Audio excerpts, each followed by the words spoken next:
Okay, so it's Thanksgiving Day today, and I received 2 emails that have something to do with Thanksgiving that I thought I would share. The first is from somebody who's saying, referring to Venerable Chuni's talk a while ago, about the people getting killed in Kenya and the Paris attacks and people killed all over the place. And person is saying, what I need is guidance regarding my love for the non-humans. Yeah, we tend to bias towards humans and forget the 6 million factory-farmed animals, for instance, that will be tortured and slaughtered today and tomorrow and the day after that. And so this person is saying, it's really hard for me to deal with my compassion for animals. And I do Tonglen, but it doesn't really bring any relief from, the suffering I experience from seeing the suffering of the animals. Okay, and so asking what to do about that. Mm-hmm. So one thing is, definitely human beings, I think, are quite biased towards our own species and tend not to take into consideration too much the feelings of animals and other living beings. And so that's why for Buddhism, we really speak of all sentient beings, no matter what life form they're in, and extending kindness and protection to them, and so not killing them. Yeah, the thing about eating meat is a little bit different. The party line is if you don't kill it yourself or ask for it to be killed or know that it was killed especially for you, it's okay to eat it. However, my viewpoint is there's still somebody killed it, and when you have the supply, the demand aspect of it, the supply aspect is going to come through. And so it's much better if we can be vegetarians and save the lives of the different living beings. Yeah, because just as we don't want anybody to kind of bite into us for lunch, why do we relish biting into them for lunch? In terms of struggling with the suffering that she's experiencing regarding this, you have to keep focused on the suffering of the others and not let the mind slip to personal distress. So Tonglen is a good way to do that, but also recognize that, the animals experience this suffering just as human beings experience suffering due to their karma. And so it doesn't mean that they deserve to suffer. We should do everything we can to prevent suffering or eliminate it once it's happened.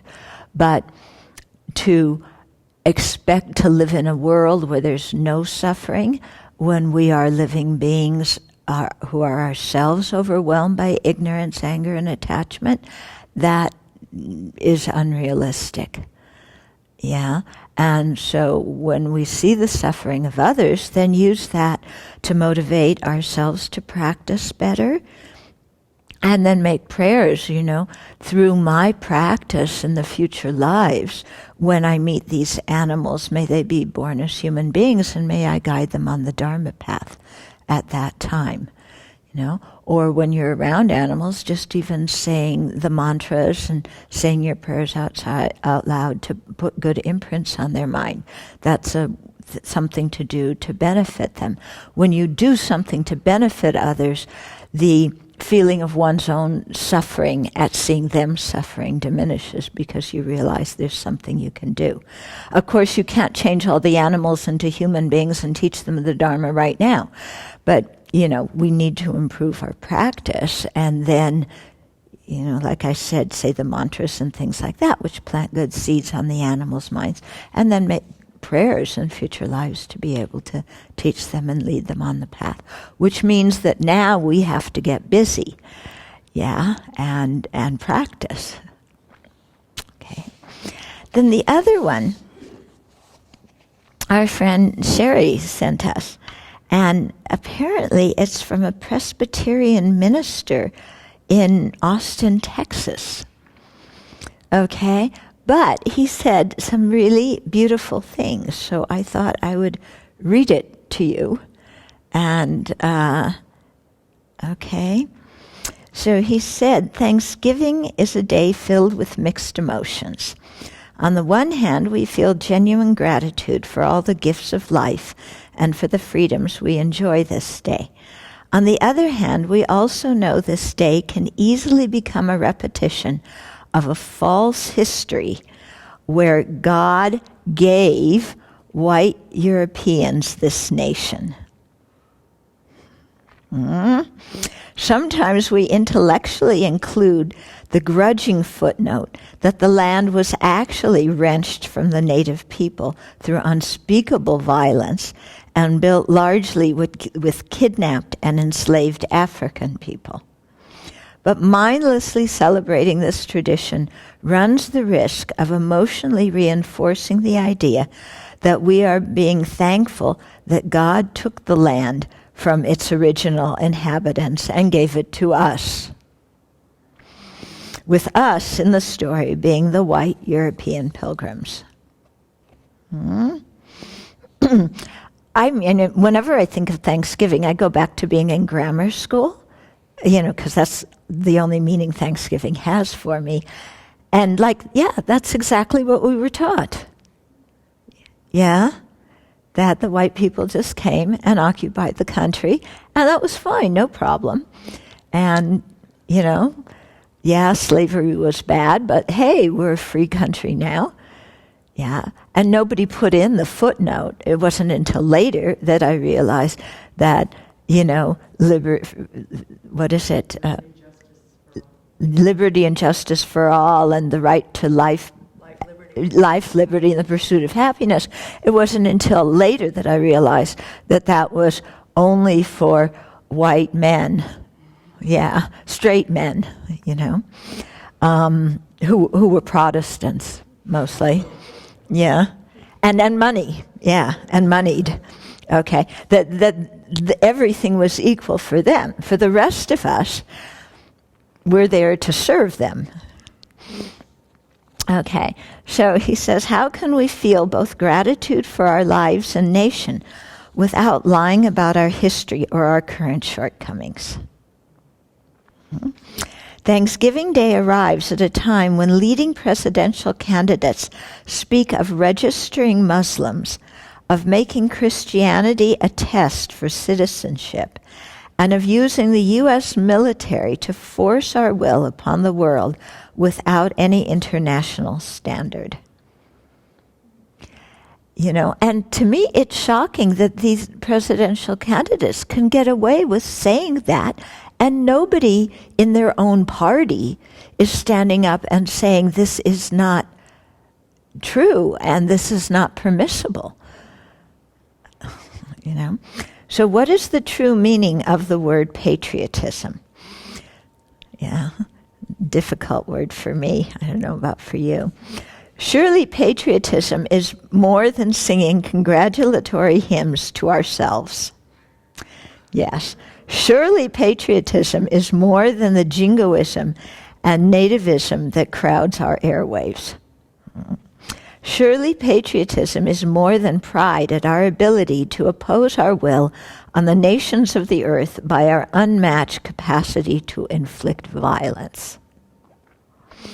The American dream has not always been thus. To remember what we may have forgotten, it may be helpful to recall Ray Charles singing America the Beautiful. He was blind, wasn't he? And black? Yeah. Beautiful voice. It may be helpful to hear love for this nation sung by the descendant of enslaved people. America the Beautiful is not a narcissistic paean to nationalism, but a patriotic longing for atonement and redemption. America, America, God shed his grace on thee and crown thy good with brotherhood from sea to shining sea. Already in the language, half the population's left out. Okay, so it might be helpful to note that this great love poem to our nation was written by a woman who was a feminist and someone who lived in a committed relationship with another woman. I never knew this. Bates lived for 25 years with another woman and wrote what can only be described as love poems to her. Bates, as a woman, wrote her love for a nation that did not honor her as a first-class citizen. Her longing was not only that America prosper, but that our gold be refined. Perhaps this verse expresses her longing that every American be included in the sister and brotherhood of our national family. O beautiful for spacious skies, for amber rays of grain, for purple mountains' majesty above the fruited plain. America, America, God shed his grace on thee. Okay. Bates wrote this poem after she had climbed Pikes Peak and had been struck by the natural beauty of this land. That's in the Rockies. Yeah. What kind of patriotism would desecrate public lands and open them to exploitation and make them shooting ranges? Yeah, where a lot of people go to shoot for fun. What kind of patriotism would renounce the very idea of public land and reduce America's beautiful expanses to private property? What kind of patriotism would strip mine the Purple Mountain's majesty or sell the genetic code for our amber waves of grain to Monsanto? Okay. O beautiful for pilgrim feet whose stern impassioned stress a thoroughfare for freedom beat across the wilderness. What is a pilgrim? Isn't it a wanderer, a sojourner, a migrant, a refugee? I'm going to cry reading this.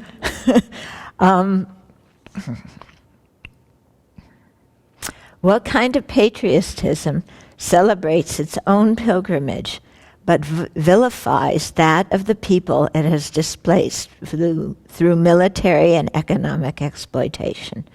True love of America is not an illusory history and refusal to look at ourselves honestly. True love sees our flaws as well as our potential. America, America, God, mend thine every flaw. Confirm thy soul in self-control, thy liberty in law. Those who truly love their country would never want it to behave unethically. They would challenge their nation to live up to its stated values of freedom and equality for all. No true patriot would want our nation to violate international law. So Catherine Lee Bates implores us to define liberty not as freedom to exploit, but as responsibility for the common good. Those who speak about our nation's flaws are sometimes considered unpatriotic, but that's what ethical people do. They would rather be treated unjustly than commit an injustice. O beautiful for heroes proved in liberating strife, who more than self their country loved and mercy more than life. A true patriot does not deem the struggle for liberty to be a thing of the past, but one that includes Black Lives Matter, workers' rights, and the ending of cheap prices based on sweatshop labor, union busting, and unfair wages. O beautiful for patriot dream that seems beyond the years, thine alabaster cities gleam, undimmed by human tears. Whatever patriotism means, it includes solidarity with the urban poor. Its values are not based upon a victor gets all the spoils economic system, but one where our common wealth is shared fairly by all. As Jefferson noted, the mass of humankind has not been born with a saddle on their back, nor a favored few born booted spurred that they might ride them. America, America, may God thy gold refine, till all success be nobleness and every gain divine. On this Thanksgiving Day, we recall the words of a lesbian woman looking at America from Pikes Peak and seeing a future where our nation honors its land and cares for its people.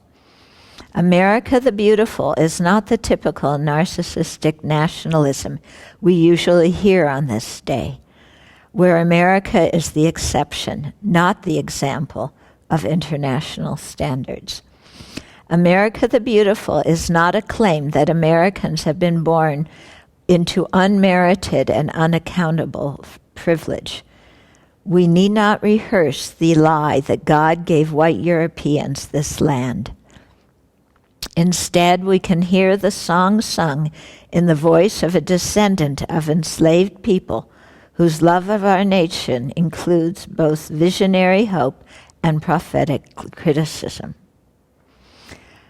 America the Beautiful reminds us that patriotism has always been a call to risk our lives, liberties, and sacred fortunes, that all might have life, liberty, and the pursuit of happiness.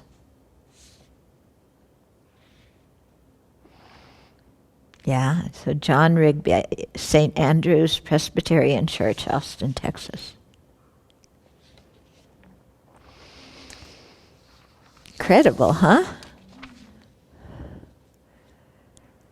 So, he said it beautifully. I don't think I can add much, except to take out the God. But, as Buddhists, the values are, we hold the same values, especially more so with all of our teachings on, overcoming favoritism and bias, overcoming ignorance, apathy, attachment, and anger. Yeah, with all of our talk about cherishing others more than self, then, what this says really applies to us as well.